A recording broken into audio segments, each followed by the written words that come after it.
এইরকম mozzarella cheese যদি sticky হয় আর এটা যদি বাসায় বানাতে পারেন তাহলে কেমন হয় বলুন তো। তো দেখতেই পাচ্ছেন এটাকে কিন্তু আমি টান দিচ্ছি আর এটা কতটা একদম স্টিকি হয়ে লম্বা হয়ে যাচ্ছে। তো আমি ফুল প্রসেসিংয়ে আপনাদের সাথে আজকে এই জিনিসটা শেয়ার করব। তো প্রথমে আমি ভিনেগারটা রেডি করে নিচ্ছি। তো আমি একটা গ্লাসের মধ্যে আমি 4 টেবিল চামচ পানি দিয়েছি আর ভিনেগারের পরিমাণও আমি 4 টেবিল চামচই অ্যাড করব। টোটাল আমার 8 চামচ কিন্তু হলো ভিনেগার এবং পানি মিশ্রিত যে সিরাপটা। আচ্ছা যাই হোক, এবারে যাচ্ছি আমরা চুলার কাছে। আর এই পানিটাকে কিন্তু একবারে ব্যবহার করা যাবে না, বারে বারে ব্যবহার করতে হবে। তো আমি এইখানে 800 গ্রাম দুধ নিয়েছি আর এটা একদম খাঁটি গরুর দুধ। আর আমার এই দুধটা কিন্তু এতটা ভালো, মানে প্রচুর পরিমাণে এটার মধ্যে যে সরের লেয়ারটা থাকে, ইভেন আমরা এ থেকে মোজারেলা চিজ যেটা পাই এটা খুব বেশি পাওয়া যায়। এই দুধটা এতটা খাঁটি। তো আপনারা চেষ্টা করবেন খাঁটি গরুর দুধ এবং ভালো মানের দুধটা ব্যবহার করতে, এতে করে কিন্তু আপনি পরিমাণটা বেশি পাবেন। তো আমি এটাকে এমনভাবে জাল করে নিচ্ছি, আঙুল ডুবালে 5 থেকে 6 সেকেন্ড সহ্য হয়। খুব একটা গরম না, আবার একদম লো ফ্লেমে ঠান্ডা তাও না। জাস্ট এটাকে চুলায় দিয়ে জাস্ট 2 মিনিট জাল করে নিলেই হবে। তো এই তো প্রথমে কিন্তু আমি অল্প একটু দিলাম, দিয়ে আমি এবার চামচের সাহায্যে এটাকে গোল গোল করে ঘোরাবো। এতে করে কী হবে, চিজটাকে একদম গোল গোল করে কিন্তু আমরা একদম যে স্টিকি ভাবটা হয় সেটা কিন্তু পাওয়া যাবে, একসাথে জমাট বেঁধে যাবে। আর এলোপাথারি ঘোরালে কিন্তু জায়গায় জায়গায় এটা ছানার মতো কেটে যাবে। তো আপনারা চেষ্টা করবেন গোল গোল করে ঘুরিয়ে নিতে। তো আমি ভিডিওটা স্কিপ করছি না আপনাদের বোঝার সুবিধার্থে। তো আমি এই যে দেখতে পাচ্ছেন আমি বারবার এটাকে অ্যাড করছি আর বারবার ঘুরে নিচ্ছি আর আপনাদের সাথে শেয়ার করছি যে কতটুকু হচ্ছে, কি হচ্ছে না হচ্ছে সম্পূর্ণটা দেখানোর চেষ্টা করছি। তো এই যে আমার কিন্তু একটু একটু করে ছানা কাটা হয়ে যাচ্ছে।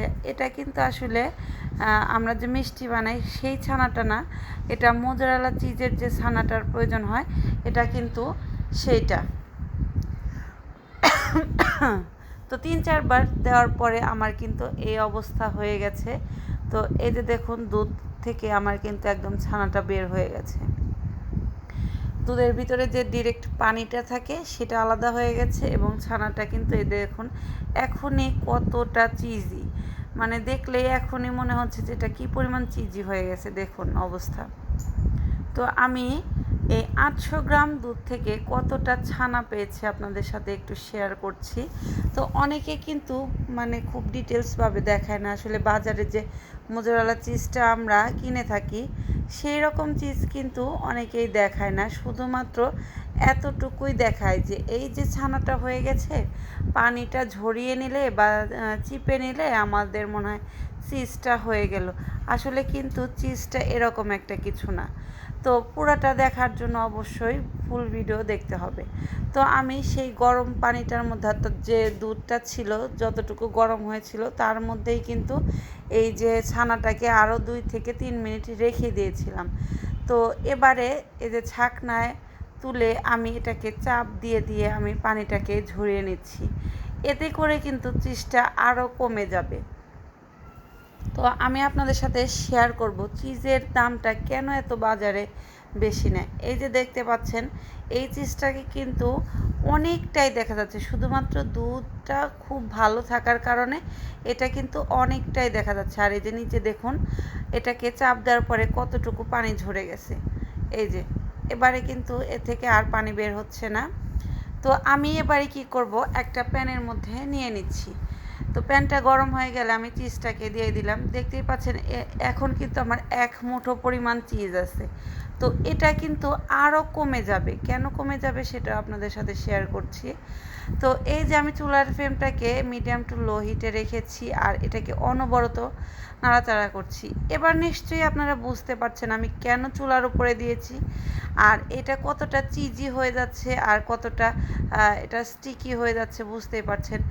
চুলায় জাল করার পরে এর ভিতরে যে এক্সট্রা দুধের অংশটা কিংবা পানিটা যেটাই বলেন না কেন, এইটা কিন্তু শুকিয়ে যায় এবং ডিরেক্ট যে দোকানে চিজ পাওয়া যায় এটা কিন্তু সেই চিজটা হয়ে যায়। তো এই যে দেখতেই পাচ্ছেন এটাকে কিন্তু গলে যাচ্ছে আর এই যে এরকম স্টিকি হয়ে যাচ্ছে। তো আমি সম্পূর্ণ পানিটাকে বা দুধটাকে আমি শুকিয়ে নিচ্ছি। তো ততক্ষণ পর্যন্ত আমি এটাকে নাড়াচাড়া করে নিচ্ছি আর এইভাবে ঘুরিয়ে পেঁচিয়ে এটাকে আমি একদম পানি ঝরিয়ে একদম শুকিয়ে নেব। তো আপনার ভিডিওটি ভালো লাগলে অবশ্যই লাইক কমেন্ট করবেন এবং শেয়ার করবেন। এই তো দেখুন আমার কিন্তু আর একটু পানি লেগে নেই আর এটা কতটা স্টিকি আপনাদের সাথে কিন্তু আমি এখনই দেখিয়ে দিচ্ছি। তো এই যে মোজারেলা চিজের কিন্তু এটাই আসল থিকনেসটা। তো এই চিজটাকে আপনারা চাইলে যে কোনো জিনিসের মধ্যে দিয়ে কিন্তু আপনারা যে কোনো জিনিস রেডি করলে আপনার পারফেক্ট একটা রেজাল্ট পাবেন, পারফেক্ট একটা স্টিকি একটা পারফেক্ট থিকনেসটা পাবেন। তো এই যেটা প্রচণ্ড গরম তবুও দেখাচ্ছি যেহেতু আমার কাছে সময় ছিল না, আমার ছোট্ট একটা বেবি আছে। তো এরই ফাঁকে আপনাদের সাথে আমি ভিডিওটা শেয়ার করি। তো বুঝতেই পারছেন ছোট একটা বেবি থাকার ফলে একটা ভিডিও করা, একটা চ্যানেল সামলানো কতটা গুরুত্বপূর্ণ আর কতটা কষ্টের। তো এই যে দেখেন সময় মেনটেন করে ভিডিও ছাড়বো বলে গরম অবস্থায় ধরতে পারছি না, তবুও ধরে আপনাদের সাথে শেয়ার করছি। তো কতটা স্টিকি হয়ে লম্বা হয়ে উঠে যাচ্ছে দেখতেই পাচ্ছেন। তাহলে এই জিনিসটা দিয়ে আপনারা বার্গার বলেন বা যে কোনো রোলের ভিতরে বলেন যেটাতেই দেন না কেন আপনারা কিন্তু পিৎজা বলেন খুব সুন্দর একটা রেজাল্ট পাবেন। তো এই যে বাটির মধ্যে উঠিয়ে নিলাম, এবার উঠিয়ে নেওয়ার সঙ্গে সঙ্গে এটা কিন্তু গরম অবস্থায় উঠিয়ে নিতে হবে। এবারে ডিপ ফ্রিজে রেখে দিয়েছিলাম, তো বের করছি 1 ঘন্টা পর এটা একদম শক্ত হয়ে গেছে। এবার ট্যাপ করার সাথে সাথে এটাকে কিন্তু দেখুন এটা খুলে আসলো আর এটাকে আমি গ্রেটার দিয়ে এবার গ্রেট করে নিচ্ছি। তো আমি দুইভাবে গ্রেট করব। এটা আরেকটু ডিপ হলে ভালো হতো। ওই যে প্রথমেই আপনাদের সাথে বললাম আমার একটা বেবি আছে, তো সময়ের স্বল্পতার কারণে আমাকে অনেক ভিডিও এইভাবে করতে হয়। তো এই যে দেখেন কত সুন্দর গ্রেটার হয়ে গেছে আর বাদ বাকি অংশটা আমি এইভাবে রেখেছি আমি পিৎজা তৈরি করব সেই জন্য। তো আমার পিৎজার রেসিপিটাও আমার ইউটিউব চ্যানেলে আছে।